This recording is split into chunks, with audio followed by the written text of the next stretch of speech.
So, if you didn't know, New York has these exclusive parties that you can go to, and it's actually like pretty hard to get into. It's like a two-step application process, and they actually have to interview you and everything before you can actually go.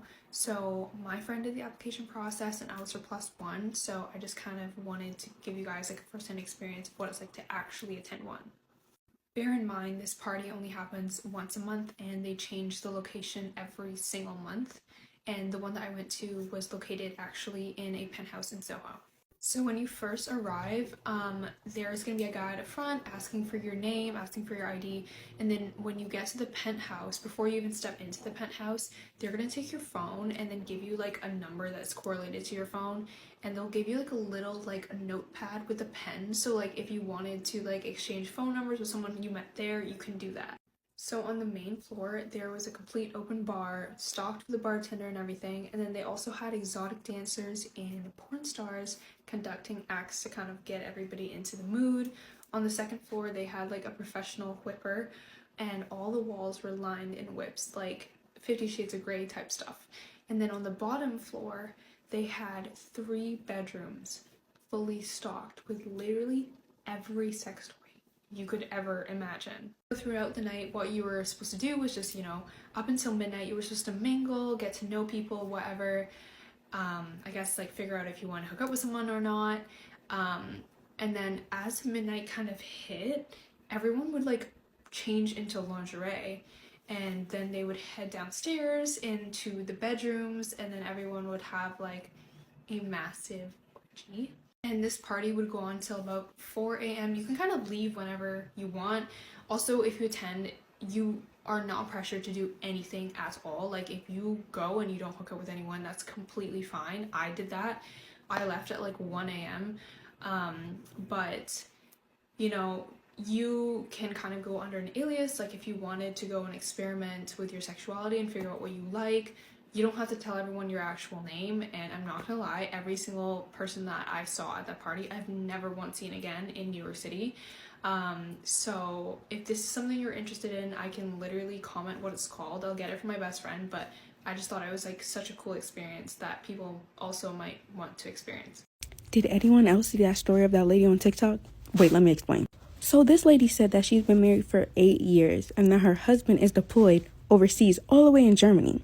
She says that she barely sees her husband. He comes home like 2 or 3 times a year, and when he's home, he only stays for about 2 or 3 weeks.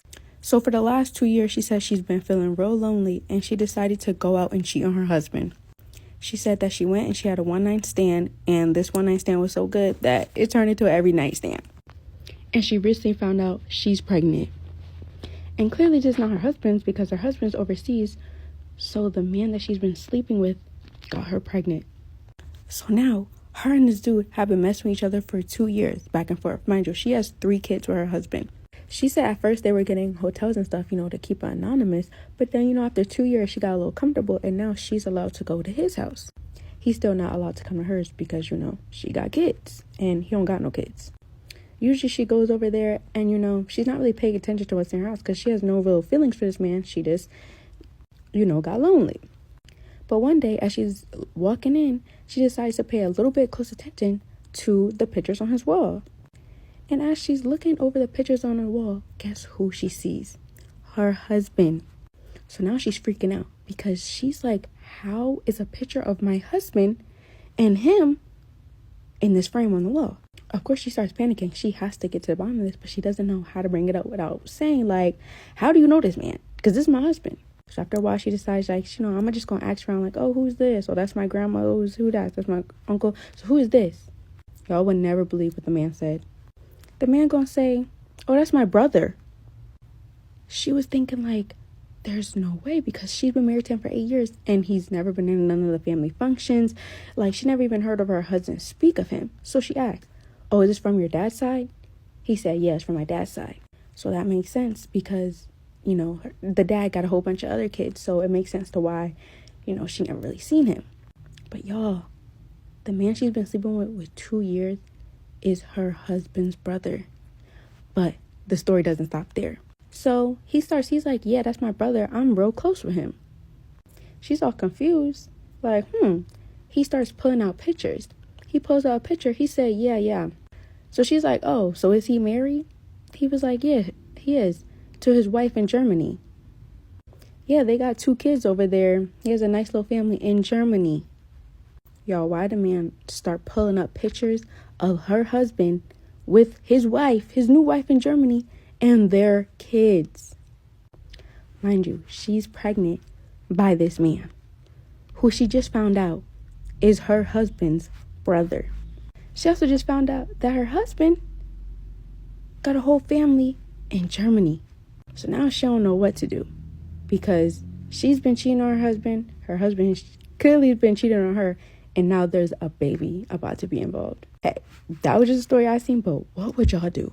So I was talking to my mom the other day and I was like, who was your maid of honor? Because I didn't know. And I expected her to say someone I knew. And she goes, oh, you don't know her? And I'm like, why? She was like, because I don't talk to her anymore. And I'm like, why not? She goes, I actually don't know. I have not seen her since the year after our wedding. I was like, tell me everything. This tea is 35 years old and it's the most piping hot tea I've ever heard. So my parents got married young. Like my mom was 20, my dad's 23. They have this couple that are their best friends. Let's call them Patty and Dino. I don't know if that's her real name, but I think that is his real name. Patty's my mom's maid of honor. So maybe a year after they get married, they all go to Florida together. And they're staying at my grandparents' condo. So the first night they go out to a bar on the beach and they have a great time. Like my parents remember it as like a memorable, fun night. Anyway, next morning they wake up and Patty is not talking to my mom. And although my mom thought this was weird, she didn't read too much into it because she's like, whatever, maybe everybody was just severely hungover. So that couple wasn't trying to hang out with my parents that day. So my parents said, fuck them, let's go to Disney. So my parents drive to Orlando. They go to Disney for a couple nights. And they get back. Patty still isn't talking to my mom. And Dino's not talking to my mom either, but Dino is talking to my dad. Patty's talking to no one. So they go to the beach. Dino and my dad are talking. No one's speaking to my mom, minus my dad. At one point, I guess my parents are like, okay, we're gonna go get lunch. Do you wanna come? And they're like, no, we're good. And by them, I mean Dino said, no, we're good, to my dad. So they go for lunch. When they get back, the second they get back, the other couple stands up and goes for lunch. So my mom's like, okay. They get back from lunch and then my parents go, okay, we're gonna go back to the condo. And Dino says to my dad, oh, we're gonna stay here for a little bit longer. My dad says, okay, I'll come pick you up at 4 o'clock at this street because it's 1989, whatever. Just meet me at this. Parents go back to the condo. My mom says to my dad, I'm gonna pick them up from the beach. And my dad's like, okay. Dad goes and takes a nap at 4 o'clock. My mom goes to the beach and they're both standing there. They see it's my mom. Without saying a word, both of them get into the back seat of the car. So my mom's now driving them around like a taxi driver. So now in her head, she's irate. She's also insane. So on the way back to my condo, there's a roundabout and she starts going in circles around the roundabout. She goes around the roundabout like 15 times because she's like, surely they will break this silence to say, what the fuck are you doing? You've been driving in circles for 10 minutes. But no, they don't say a word. So they get back to the condo and my mom literally gets out of the car and looks at them and says, pack your shit, Lou's taking you to the airport. And they start freaking out, which is hilarious. So they're freaking out. She starts crying. They're like, Christine. She's like, nope, pack everything, you're out. Goes to the room. My dad's asleep. She goes, wake up. I kicked them out of the condo. And apparently she was laughing too. My dad's like, what? And she's like, I kicked them out of the condo and you have to drive them to the airport. My dad's like, what the fuck? So he wakes up from a nap. He goes out and Dino's going, Lou, I'm sorry. Like my wife, she can be like a little funny sometimes. My dad's like, yeah, sorry, man. Like if she says you gotta go, like now the wife's on the patio sobbing. She's asking my dad if she can apologize to my mom. And my mom is inside going, no, get in the fucking car. My parents take them to the airport. 1989, no flights, no phones. You're not figuring anything out till you get there. Dad leaves them there. Sorry, did I say my parents took them to the airport? I mean, my dad took them to the airport. My dad leaves them there. Never saw them again. Heard through the grapevine that they got divorced a year later. Still don't know what the fuck her problem was, but the assumption, I guess, is that her husband was hitting on my mom that night or something. She was nuts. Who knows? Anyway, that's the story of my mom's maid of honor. Isn't that juicy? This gets to her. What was your problem, bitch? I just got back from a date that started at 7 p.m. It is 8:22. Welcome back to a segment we call Talking Shit While Deboning a Chicken. Today we're going to be talking about how I just got back from a 35-minute date. 35 minutes. I walked in at 7 o'clock. No, you know what? 7:03. I walked in at 7:03 after he was incessantly texting me, asking for my update. I said I was running a couple of minutes late. I said no more than 5. And he was like, okay, great. Like I'm waiting at the bar. I take my AirPods out and I'm like putting it in my purse. I look to my right. This man is staring at me. I realize it is the man that I am meeting. Mind you, he said he was 6 foot. But I look over and I am staring him directly in the eye and I am 5'6". I'm sorry, but a 6 foot to a 5'6" lie a difference. You're not gonna get me with that one. So we've already got a strike. Right? Okay. So we walk into the bar. All right. He puts his hand on my back. Like I open my own door. Okay. Man can't even open the fucking door for me. So I open the door. He's got his hand behind me. And then he like goes in front of me to then be like, oh yeah, I want that table. It's like, okay, clearly not even a single reservation. Like this is just a walk up, go in bar. And so we sit down, whatever, QR code, he like scoffs at the QR code, and I was like, it's really not that deep, whatever. But he immediately is like, he starts to scan it, and then he sees that I pull out my phone to scan it, and he puts his phone away, and so I scan it, I'm looking at the menu, and then he takes my phone out of my hand to also look at the menu. He's like, I want this one, and he picks it, and then he closes out my phone, and I'm like, oh, okay. Anyway, lady comes, gets our drink, order, and, you know, gets some water, and he was like, you're a water girl? And I said, yeah, no, I mean, hydration station is good for you, and your skin, I hear. He's like, oh, you're telling me I have good skin because I drink so much water, and I was like, we made a jump, and I don't know where we came from.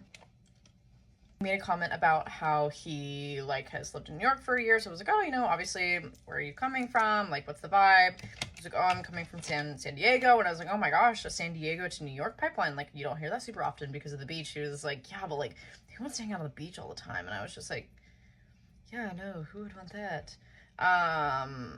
Of which somehow this conversation transitions into the fact that I was like, oh, you know, why were you in San Diego? And he was like, well, my wife. Or I guess my ex-wife. And I was like, oh, yeah, tell me more. And he was like, well, you want me to tell you all my secrets? Like, I'm not going to tell you that. And I was just like, well, you're the one that responded that. Like, you could have lied. You could have lied. Or just said something. I mean, like, immediately, like, I already know I'm not going out with this man. And he can't think that this is going well. Yes, of which transitions into my wife. And then I stayed for a little bit because of my 99 children. Please explain to me why the fuck you would say that, because he immediately goes like, no, just kidding, but like, honestly, like, all of the sperm I pump out, like, it wouldn't be shocking. And then I start pouring some water, and he's like, oh, you're kind of making a mess, like, it's a little wet, it's a little hard for me to focus because you're making it so wet around here. He just, out of the blue, like, we took a sip, there was kind of an awkward pause, and he immediately goes, so you had a threesome before? Like, I don't know where he thinks this is going. Immediately transitioned to something else, and then he's like, well, okay, but, like, have you been with any women? Like, would you consider, like, can we talk about this more in depth? And I was like, well, you know, I've kissed my friends, like, ooh la la, but no. And he was just like, like, we're gonna have to change that for you if we're gonna work out here. And I was like, you think this is going somewhere in the sense that and it's literally delicious. We have now drank this entire water cup before our drinks have even come because I feel like I'm like so self-conscious of the fact that like I don't want to be there, and you can tell our server is kind of like, literally, what is happening? And so she brings our drinks. He had ordered some like vanilla vodka cocktail something or other that was like with cocoa, and it comes and it looks like an espresso martini vibe. He immediately looks at it and he was like, this is the gayest drink I've ever seen. I should have walked out right there. I was like, bro, not in this day and age. Like, no. He was like, I probably had like 3 sips left in my drink, and he was like, so you want to get out of here? Yeah, I want to get out of here and go home. Like, aha, and then kind of stopped, and then finishing our drinks, the lady comes over and she was like, can I get you another drink? And I was like, you can kindly get me the check, of which I think he thought that I had changed my mind in a matter of seconds, because he just seemed as if, oh, she wants the check, we're obviously leaving together. The check comes. Mans did not even attempt to pretend that he was okay with taking the check. Pull out my wallet and like put my card down, because I'm like, no way am I gonna let this man think that if he pays, he's taking me anywhere. So he doesn't even try to be like, oh no. Like, I feel like I've definitely gone on bad dates with guys where they still say like, oh no, I'll pay for it, and like they clearly know it's not going anywhere, just like, because, you know, chivalry, I guess. But clearly chivalry is dead in many a way, and he just didn't even blink an eye. The girl came back. She kind of gave him a little side eye when she picked up the check with both of our cards. Back, we signed. I put on my jacket. I started leaving. He's right behind me, and we get out the door. He tries to grab my hand, of which I obviously pulled away, and he was like, oh haha, like, you know, at least we both have umbrellas so we can just like be in the rain together and like go to our next spot. Next spot, sir? My next spot is going to be in my home telling the internet about you because you're horrible. No, I did not say that, but I literally was just like, no, my next spot will be going home. And he was like, home? Yeah, okay, fine. And then he just kind of is awkward. And just to really nail in the coffin for him, I was like, it was really nice meeting you. And I give him a little side hug and he like tries to pull me in close. So that's on me. But at the same time, I was like, no, you do not get the last word in this. And so, yeah. Then I went down the stairs to the train in hopes that he was not following me. And now I'm here deboning a chicken. This woman said that she thought she was going to be living her best life when she was invited to an exclusive Miami party by a group that shall not be named. But if you know, you know. Now, she was promised thousands of dollars just for serving as arm candy or a hostess at different events that they would be throwing throughout the year. But when a famous rapper cornered her in a hallway, demanding that she go upstairs with him, and their manager whispered, "Don't disappoint, your job is to keep him happy," she quickly realized what was about to go down. So what started off as supposedly easy cash became a situation where phones were being confiscated, boundaries were being violated, and escape seemed almost impossible. You already know what time it is. Story time. Let's go ahead and get into it. Bimom is very chuck. So actually, let me go ahead and put on some ver. That way I can read through my notes. So back in 2013, social media was exploding and IG was becoming the place where young women could build their brands and expand their audiences. In Miami, a 22-year-old college graduate found herself drowning in student loans while chasing modeling gigs in an oversaturated market. Desperate for cash, she stumbled upon a group on Snapchat. Their posts were intoxicating: luxury cars, designer clothes, mansion parties, and most importantly, young women who seemed to be living a fairy tale, lives without a care in the world. The promise of earning thousands in a weekend was impossible to ignore, especially when she only had $62.14 in her bank account. After months of watching their content and seeing other girls her age seemingly thriving, she finally worked up the courage to reach out. The response was swift. They were interested in having her join their circle, especially because she had a solid following on IG. The recruitment felt casual at first, almost like joining a modeling agency. They were promised access to exclusive events, private jets, and networking with wealthy clients. She would be flown to high-end events, stay in luxury accommodations, and all she had to do was look beautiful and be charming company. The money they quoted her for a single weekend was more than she made in 3 months at her part-time retail job. For her first gig, she would serve as a hostess for an exclusive party at the Miami mansion where the women were living along with their manager. A driver picked her up in a sleek black car, and as they pulled up to the beautiful home, her breath was caught in her throat. The property was massive, with perfectly manicured gardens and a view of the water. Her excitement masked her growing unease. Their manager, an entrepreneur in his late 30s or early 40s, quickly greeted her and passed her on to his house manager, a beautiful woman in her mid to late 20s. She introduced her to the other women who seemed confident, nice, but also guarded. The manager came back down after finishing a call to chat with her some more. He was charming and articulate, explaining that he enjoyed surrounding himself with beautiful, intelligent women at his gatherings. For the first few hours, it felt almost normal, like an upscale networking event. The mansion buzzed with athletes, celebrities, and men in tailored suits. She was told to be charming and keep her conversations light, but as the evening progressed, the dynamic shifted. The other attendees started paying more attention to the women, the conversations became more personal, the compliments became more loaded with expectation. Men began making suggestive comments, their eyes lingering on her body. She noticed how some of the other girls seemed to know exactly how to navigate these interactions, laughing at jokes that weren't funny and accepting gifts that came with unspoken obligations. Their laughter echoed throughout the halls but sounded forced and hollow. The turning point came when one guest, a famous rapper, emboldened by liquid courage, cornered her in a hallway. His voice slurred as he demanded she joins him upstairs. And when she hesitated, their manager intervened, not to protect her, but to whisper, "You're here to make him happy. Don't disappoint." It was in that moment that she realized the true nature of what she had signed up for. This wasn't about being arm candy at fancy parties. There were expectations that went far beyond what had initially been explained. The glamorous lifestyle she had seen on social media was real, but it came with a price that extended beyond what she was comfortable paying. The boundaries blurred further at subsequent gatherings. Clients requested increasingly degrading acts, from role-playing scenarios to group interactions that left her humiliated. One night, she was flown to a private island for a charity event, only to find herself trapped in a villa with men who treated her like like a commodity. Phones were confiscated upon arrival for privacy reasons, and the women were monitored constantly. She was miles away from home with no way to call for help. When she said she wanted to leave, their manager threatened to expose her to her family, claiming he had photos and videos from the parties. At one party, a client offered her $10K to perform an act she refused to name.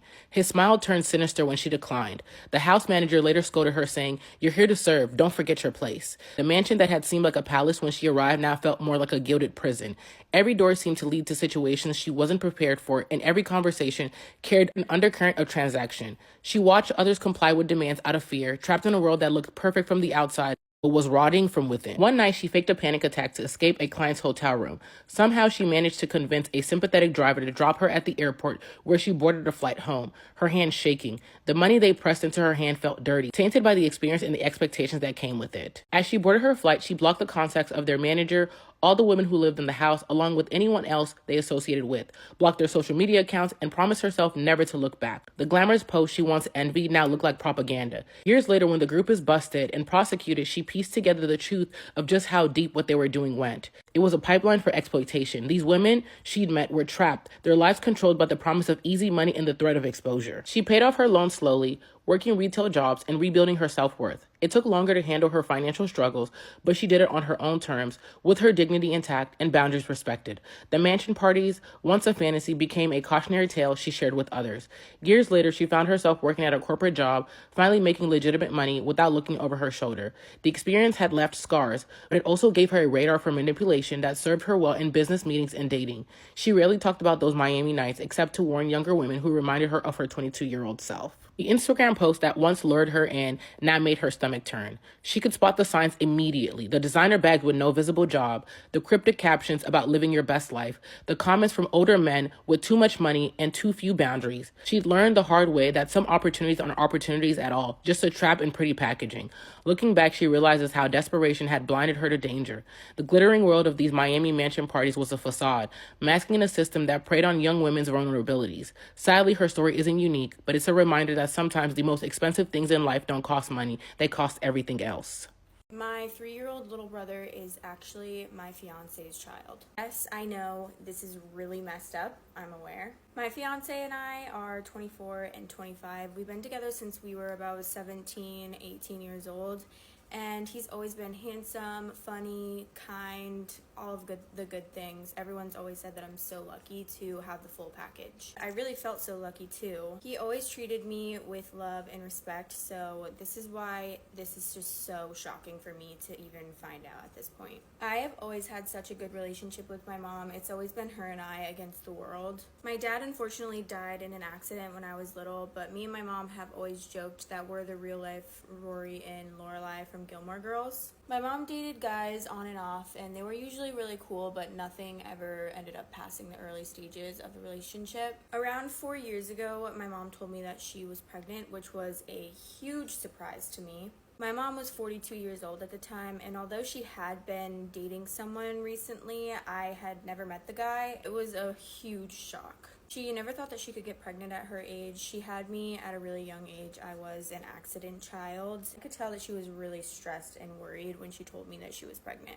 I decided to support her since she always supported me in everything, and I tried to reassure her about the whole situation. She then had my brother, who is now 3 years old, and me and my brother have always been close since he was born. I've taken care of him a lot since the day that he was born, and I just love the little guy. My fiance was always super helpful with my brother. We would take him out for ice cream, pool time during the summer, playtime. But nothing was weird about this. It was just my then boyfriend helping me take care of my brother. Now to how I found out about this whole bizarre situation. Me and my fiance have lived together since we finished college. My fiance wasn't home at the time because he was hanging out with his friends, and I didn't really feel like doing anything, so I just chilled out on my sofa. I was binge watching a Netflix series on my laptop when my laptop died, and I didn't know where the charger was, so I just ended up grabbing my fiance's iPad. I knew the password, but I had never used it before, and I opened it and put the password in, and then all of a sudden I got all these messages pinging, so I guess he hasn't used it it in a while either. This really got my attention, so I went to check it out, and that's when I found out everything. My mom's phone number was not under her name, but I verified it with my phone and made sure that it was the right number, and it ended up being my mom. What? So I just watched this guy's like dating in Houston story time. I love a good messy story time. So the second he's like, they tried to finesse me, they tried to get over, babe, I'm set. What happened? So he goes to Lock Bar, happy hour. He walks in by himself. There are 3 girls sitting down. I'm assuming there is like no space at the bar. So they tell the waiter like, hey, he's welcome to sit with us. He goes and sits with them. He makes it a point to say he's not interested in any of the women. His homeboy ends up coming. If you're not interested and your homeboy comes, I would assume you would say, oh, let's go to the bar. Thanks, we're going to do our own thing. No, he has his homeboy sit down at the table with them. They're all sitting at the table. They're eating, drinking, being merry. At some point, they all exchange Instagrams. They see he's a doctor. Direct quote, their eyes lit up. They've never been in the presence of such wealth in all of their days, right? Now he's like, yeah, they're going to try to finesse me. So they say, oh, we're going to da-da-da. They're going to another spot. After he says, oh, yeah, we may pull up. We might pull up. Before they leave, homeboy wants one of the girls' numbers. The girl says, like, you didn't give me a drink, a shot, or nothing. And he's like, yeah, she was doing too much. Okay. So everybody goes separate ways. The women go to their second destination. And you can bet your bottom dollar they pulled up to that second destination. Not only did they pull up, they sat at their table again. I think at this point, the women outright said, like, oh, are you guys going to get around a shot, some drinks, anything? And then he's like, oh, yeah, they're trying to finesse. They're trying to finesse. So he goes to the waiter or bartender and says, like, I'm only paying for da-da-da-da. At some point, the women run out on the tab and block him on Instagram, which is crazy because I never want anybody in the city to be able to be like, she don't pay for her tab. I would have paid my tab. But I get the sentiment because why are you coming multiple spots? It's crazy. And I think I commented on the video, like, you pulled up on him twice, though. And somebody was like, he shouldn't have to pay to talk. And it's like, what's happening to us? Like, as people, I'm a woman. Me as a woman, if 3 women invited me to sit down at their table and then invited me to a second spot, me and my homegirl, if I don't want to pay for it, I'm going to text my homegirl, like, hey, go in on a round of shots with me. They didn't have to do any of that. They didn't have to ask me to sit down and make sure I wasn't standing up. They didn't have to invite me to a second place. I can't get a round of drinks for them. And keep in mind, if he was at Lock Bar happy hour, you can get damn near any drink for $10. They're not expensive. Me and my coworkers go round for round, and we don't want anything from each other. It's not always a finesse. Sometimes it's just social skills. It kind of reminds me of the conversation where people are like, oh, if I go to like someone's home, like a hosting at someone's home, and my bottle's not empty, I'm taking it with me. Like, we've lost the art of, like, someone invited you to their house, you leave a gift for the host. Like, some things are just, maybe I'm just old. Like, maybe that's just, like, not where we are as a society anymore. But it's like, how did we get, y'all don't know how to socialize. Like, it's very strange, the amount of people, like, never let these birds know what you do for a living. Keep in mind, the tab that they ran out on was $50. And it was 3 of them eating and drinking. He couldn't get a round of, it's like, why did you come? It's like the strangest story.